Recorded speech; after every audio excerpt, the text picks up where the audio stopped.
अध्यक्ष महोदय, एक हमारे मेराल प्रखंड का एक अहम मुद्दा है। आदिम जनजाति के लोग हमेशा जंगली जानवरों से त्राहिमाम हैं। जंगली जानवरों से सर। एक मिनट सर, एक मिनट। ये इसी सब्जेक्ट पे ही मैं बात कर रही हूँ। मैं पहले बात तो मेरा सुन लिया जाए अध्यक्ष महोदय। सर वो पानी जंगल में चुआड़ी बना के पी रहे हैं सर, मैं उसी मुद्दे पे बात करने वाली हूँ। आप तो सुनते नहीं हैं अध्यक्ष महोदय, पहले तो बात सुन लिया करें। आप बात तो सुन लीजिए। वैसे ही मेराल प्रखंड के तीसरा टेटुका गांव है, प्रखंड पंचायत है, जहां पे बहेरवा गांव है। ये आप अभी हमारे एसडीओ सर भी गए हुए थे, मैं भी गई हुई थी और तमाम पत्रकार बंधु भी गए हुए थे। वहाँ पे हाथियों द्वारा ध्वस्त उनके मकान को कर दिया गया है। और हम लोगों के लिए और आज के दौर के लिए, जिस झारखंड की हम बात करते हैं अध्यक्ष महोदय, जिन्हें जल जंगल और ज़मीन बचाने वाले लोग जिन्हें हम कहते हैं अध्यक्ष महोदय, आज उनकी स्थिति देख करके लगता है कि आज भी लोग इस ऐसा जीवन जीने पे मजबूर हैं।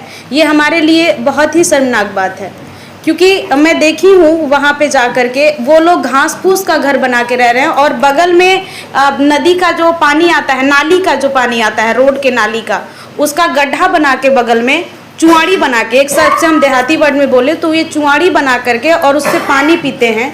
और उनके घर में न खाने को अनाज है। बहेरवा, तीसरा टेटुका के बहेरवा, वहाँ 4 किलोमीटर आपको पैदल जाना होगा। वो भी पैदल हवाई चप्पल लेके 2-3 चप्पल लेके जाना होगा सर, ताकि एक चप्पल टूट जाए तो दूसरा चप्पल यूज करना हो। जी सर।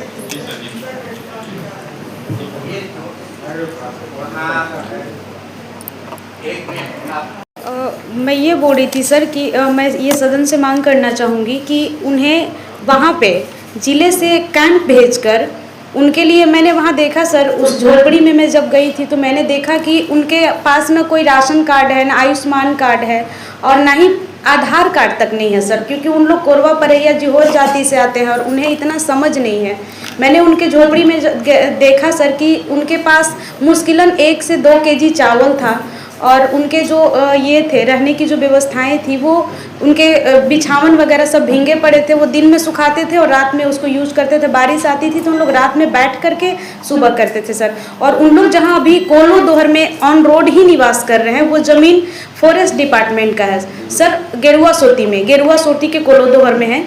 तो सर आप ऑन रोड है, आप कभी भी अभी भी जा सकते हैं। आप सर, उन लोगों का कहना है कि हम लोग वहाँ हाथियों के आतंक से रह नहीं सकते हैं। अगर हमारे लिए यहाँ फॉरेस्ट डिपार्टमेंट के द्वारा, जहाँ हम रह रहे हैं अभी झोपड़ी लगा करके, अगर वहाँ हमें घर बनाने का ज़मीन दे दिया जाए तो हम लोगों का जीवन बच सकता है, अन्यथा हम लोग हाथियों से मारे जाएंगे। वो देखिए उसमें कहीं से इसका जिक्र तक नहीं है सर। ये सब देख करके सर अच्छा नहीं लगता है सर, फिर हम लोग आगे बढ़ने पे मजबूर हो जाते हैं। और सर नहर की सफाई नहीं होने के कारण, जहाँ तक पक्कीकरण हो गई है नहर का, उसमें बहुत ज़्यादा घास फूस भर गया है और नहर सफाई नहीं होने के कारण जो छोटी छोटी पुलियाँ बनी हुई है पहले से, वह ध्वस्त होती जा रही है सर। और सर एक छोटा सा और था, जैसे डंडई मार्केट स्थित अवस्थित 1 एकड़ 30 डिसमिल वाटरवेज का जमीन पड़ा हुआ है, जिसपे वहाँ के कुछ लोगों के द्वारा अवैध रूप से दुकानें बना करके दुकानें चलाई जा रही है। सर मैं सदन से ये मांग करती हूँ कि वहाँ पे सर, चूँकि ये ज़मीन हमारा है, वाटरवेज का है, 1 एकड़ 33 डिसमिल ज़मीन है सर, उस पर अगर उन लोगों को हटा करके, उनका अवैध कब्जा हटा करके और विभाग के द्वारा अगर दुकानें बना करके लोगों को आवंटित कर दिया जाता तो सर विभाग को भी राजस्व प्राप्त होती और लोगों को भी फायदा होता। प्रॉपर डंडे। माफी चाहती हूँ सर। सर ये झूठ है कि उन्हें मुआवजा मिला है सर।